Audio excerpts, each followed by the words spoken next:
Good morning बच्चों। आपका star classes YouTube channel पर स्वागत है। देखो बच्चों, आज मैं क्लास 11 प्रथम खंड पाठ 1 भौतिक शास्त्र में मात्रक और मापन के बारे में आपको बताने जा रहा हूँ कि मापन क्या है, इसकी आवश्यकता क्यों पड़ी। समाज में बहुत तरह की विविधताएं थी। पहले के समय में एक्सचेंज होता था, अदला बदली का कार्यक्रम होता था। लोग अपना सामान दूसरे को देते थे, दूसरे से सामान लेते थे। उसका कोई मापन नहीं था कि जरूरत के हिसाब से देना और लेना था। बाद में कुछ कॉइन, कुछ सिक्के चलाए गए, जिसके बदले में भी सामान को बराबर मात्रा में नहीं दिया जाता था। इसलिए मापन की जरूरत पड़ी, मापन को लाया गया। अब मापन आया तो किसको मापेंगे, सवाल इस बात का था। तो मापने के लिए जो चीज यूज की जाती है उनको हम लोग राशियां कहते हैं। राशियां क्या है? वे सभी चीजें, सभी वस्तुएं जो हमारे चारों तरफ उपस्थित हैं, जो हमारे ऊपर प्रभाव डालती हैं या हमारे द्वारा प्रभावित होती हैं, मतलब हम भी उनके ऊपर प्रभाव डाल सकते हैं, उन सबको राशियां कहते हैं। हमारे चारों तरफ वे सभी चीजें जो हमारे ऊपर प्रभाव डालती हैं या हमारे द्वारा प्रभावित होती हैं, उन्हें राशियां कहते हैं। अब ये राशियां दो प्रकार की बोली गई। एक को हम लोग कहते हैं अदृश्य और एक को कहते हैं दृश्य। अदृश्य का मतलब होता है जिसका केवल आप अनुभव कर सकते हैं, जैसे दया, क्रोध, प्यार, माता पिता की डांट का जो प्रभाव पड़ता है, मतलब जो सुनने के बाद आपके ऊपर प्रभाव डालती हैं, दिखाई नहीं देती हैं, उन सबको हम लोग अदृश्य राशियां कहते हैं। राशियां तो हैं लेकिन वो दिखाई नहीं देती हैं। दृश्य में जो हमें दिखाई देती हैं, जो हमारे चारों तरफ हैं, दिखाई देती हैं, जैसे पेन आपको दिखाई दे रही है, ये सब दृश्य राशियां हैं। इन दृश्य राशियों में एक होती है मापी जाने वाली और एक होती है मापी न जाने वाली। अब मापी न जाने वाली क्या है? मतलब जिनको हम माप ही नहीं सकते, दिखाई देती हैं लेकिन माप नहीं सकते हैं। जैसे आसमान में तारों की संख्या, समुद्र में बूंदों की संख्या, किसी भाषा में शब्दों की संख्या, आप प्राकृतिक संख्या कहते हैं, पूर्ण संख्या कहते हैं, पूर्णांक कहते हैं। ये सारी चीजें क्या है? मापी नहीं जा सकती, ये हमको दिखाई देती हैं। इनको हम बोलते हैं मापी न जाने वाली राशियां। मापी जाने वाली, जिन राशियों को आप माप सकते हैं, और वास्तव में इन्हीं राशियों को हम लोग भौतिक राशियां कहते हैं। जो राशियां मापी जा सकती हैं, ये जितना आप पढ़े हैं, इनका भौतिक शास्त्र से कोई संबंध नहीं है। मापी जाने वाली जो राशियां हैं, इसी को भौतिक शास्त्र में आपको पढ़ना है। अभी मापी जाने वाली राशियां बेटा तीन प्रकार की होती हैं। एक को हम लोग बोलते हैं मूल राशियां, एक को बोलते हैं व्युत्पन्न राशियां, और एक को बोलते हैं पूरक राशियां। तो ये मूल राशियां हैं, व्युत्पन्न राशियां हैं, ये पूरक राशियां हैं। अब मूल राशियों में आपने पढ़ा है कि कौन कौन सी आती हैं। देखें आप, अगर हम मूल राशियों की बात करें तो पहले तो इनको ये 6 थी, लेकिन इस समय इनकी संख्या 7 हो गई है। जैसे पहले मूल राशि को हम लोग बोलते हैं बेटा लंबाई, दूसरे को बोलते हैं द्रव्यमान, समय, ताप,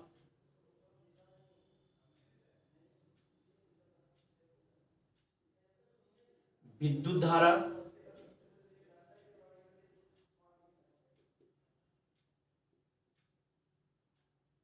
ज्योति तीव्रता,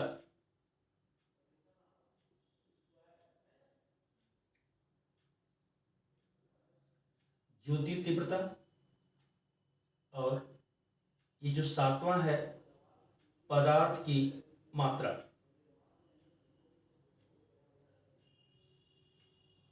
ये पदार्थ की मात्रा है। अब ये सात ये मूल राशियां हैं।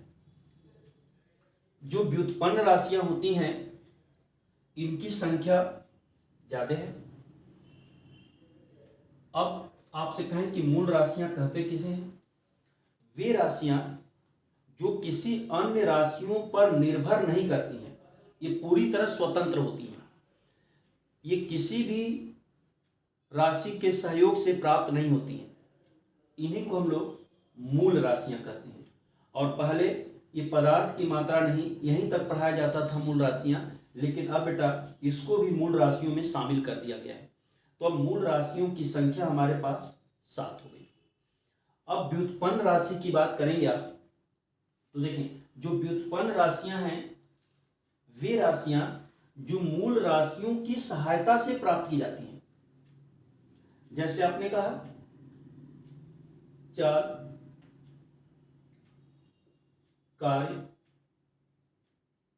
ऊर्जा, दाब, बल, ये सब जो हैं बहुत सी राशियां बेटा ये मूल राशियां हैं। आगे हम लोग और भी राशियां आएंगी उनके बारे में पढ़ेंगे। इनको व्युत्पन्न राशियां कहते हैं।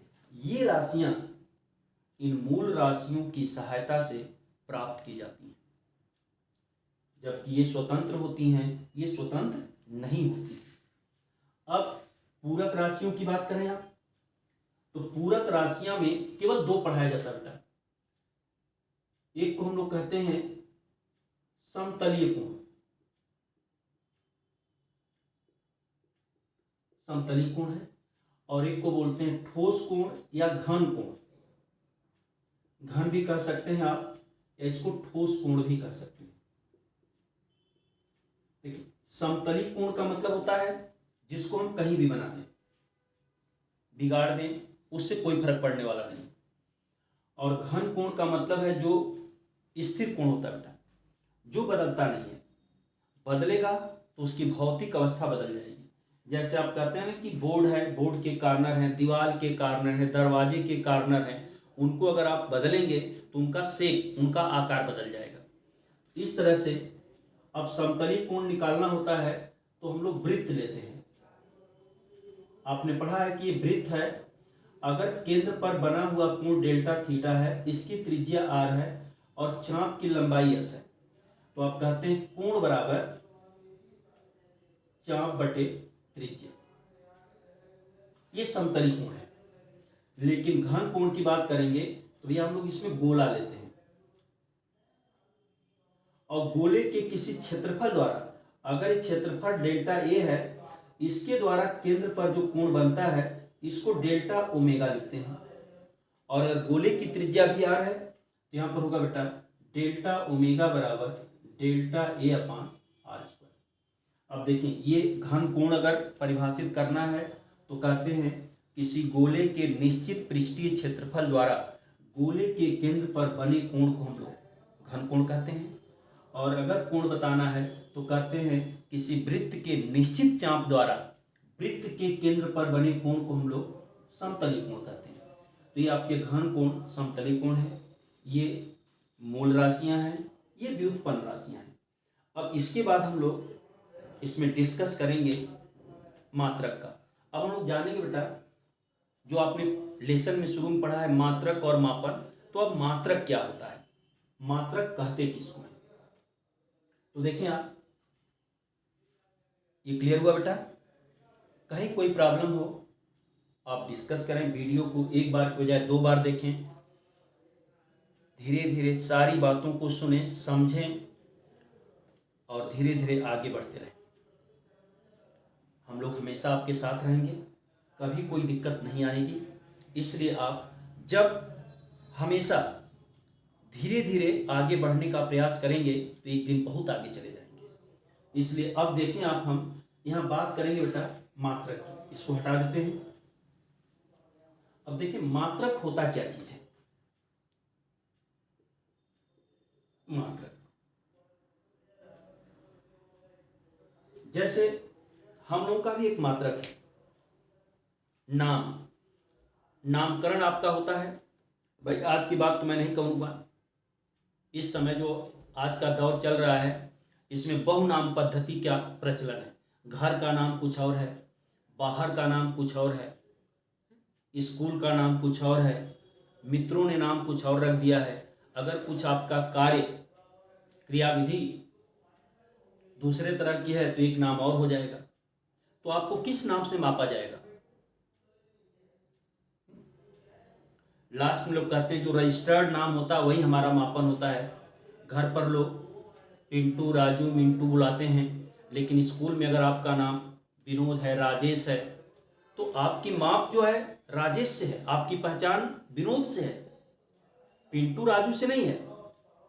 इसलिए मापन के लिए जो चीज यूज की जाती है उसको मात्रक कहते हैं। अब मात्रक होता क्या बेटा? मात्रक वे नियतांक हैं जिनसे भौतिक राशियों की तुलना की जाती है। भौतिक राशियों की तुलना, जैसे हम लोगों की तुलना हमारे नाम से होती है। नाम जैसे लिया जाता है, बाहर आ जाते हैं, इसका मतलब उस नाम के मापक आप ही हैं। उसी तरह से मात्रक वे नियतांक हैं जिनसे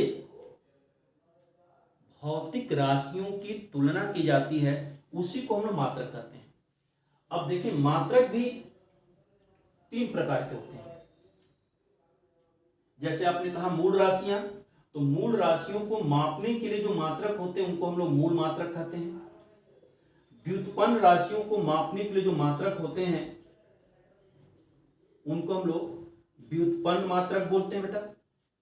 और पूरक राशियों को मापने के लिए जो मात्रक होते हैं उनको हम लोग पूरक मात्रक बोलते हैं। ये तो हमारे मात्रक हैं। अब जैसे देखिए, हमने यहां ऊपर मूल राशियां लिख दिया है। इन राशियों को किससे तुलना किया जाता है? जिससे तुलना करेंगे उसी को इसका मात्रक कहेंगे। तो पहले आए देखिए, हम मूल मात्रक पर बात करते हैं। मूल राशियों को मापने के लिए जिन नियतांकों का प्रयोग किया जाता है उन्हें मूल मात्रक कहते हैं। मूल राशियों को मापने के लिए जिन नियतांकों का प्रयोग किया जाता है उन्हें मूल मात्रक कहते हैं। अब जैसे देखिए, हम यहां लिख देते हैं आपको लंबाई। लंबाई को हम लोग मीटर में मापते हैं। द्रव्यमान को हम लोग किलोग्राम में मापते हैं। समय को हम लोग सेकेंड में मापते हैं। ताप को हम लोग केल्विन में मापते हैं। विद्युत धारा को एम्पियर में मापते हैं। एम्पियर है। ज्योति तीव्रता को हम लोग कैंडिला में मापते हैं बेटा। एक कैंडिला है। और पदार्थ की मात्रा को मोल में मापते हैं। इसका मतलब ये जो नियतांक हैं इन्हीं को मूल मात्रक कहते हैं। ये शार्ट में इसको आप मीटर या इंग्लिश वर्जन में एम लिखते हैं, इसको आप लोग केजी लिखते हैं, इसको यस सेकेंड लिखते हैं, केल्विन को के से लिखते हैं, एम्पियर ए से लिखते हैं, कैंडिला को सीडी लिखते हैं बेटा, और मोल को एम ओ एल लिखते हैं। तो ये इनके शॉर्ट फॉर्म है और ये मूल मात्रक है। तो हम बोलते हैं बेटा कि मूल राशियों की तुलना जिन नियतांकों से की जाती है उन्हें मूल मात्रक कहते हैं। तो ये हमारे 7 मूल मात्रक हैं। अब देखिए, हम लोग व्युत्पन्न मात्रक की बात करेंगे बेटा कि व्युत्पन्न मात्रक क्या होते हैं। तो व्युत्पन्न राशियों को मापने के लिए जिन मात्रकों का प्रयोग किया जाता है उन्हें व्युत्पन्न मात्रक कहते हैं। और व्युत्पन्न मात्रक बहुत से हैं क्योंकि व्युत्पन्न राशियां भी बहुत सी हैं। अब हम लोग पूरक मात्रक की बात करेंगे। तो पूरक राशियां 2 होती है बेटा, समतलीय कोण और घन कोण। ठीक है, समतलीय कोण को हम लोग मापते हैं रेडियन में, ये हम लिख देते हैं। समतलीय कोण को इस तुलना किससे करते हैं? रेडियन से। और जो आपने घन कोण पढ़ा है, घन कोण को हम लोग स्टेरेडियन, इसको स्टेरेडियन में मापते हैं। तो यही एक तरह से हमारे मात्रक हैं। मूल मात्रक, व्युत्पन्न मात्रक तो हमने लिखा नहीं बेटा, आप जानते हैं, आगे हम लोग पढ़ेंगे उसके बारे में। और ये आपका है पूरक मात्रक, जिसमें समतलीय कोण को रेडियन में मापते हैं और घन कोण को या ठोस कोण को स्टेरेडियन में मापते हैं। तो ये हमारे मापन राशियां, मूल राशियां, व्युत्पन्न राशियां, पूरक राशियां और उनके मापन के लिए प्रयोग किए जाने वाले नियतांक, जिनको मात्रक कहते हैं, इसके बारे में हम लोगों ने यहाँ देख लिया। अब आप इसको ध्यान से पढ़िए। नेक्स्ट वीडियो में हम डिस्कस करेंगे मापन पद्धति पर, कि मापन पद्धति क्या होती है। धन्यवाद।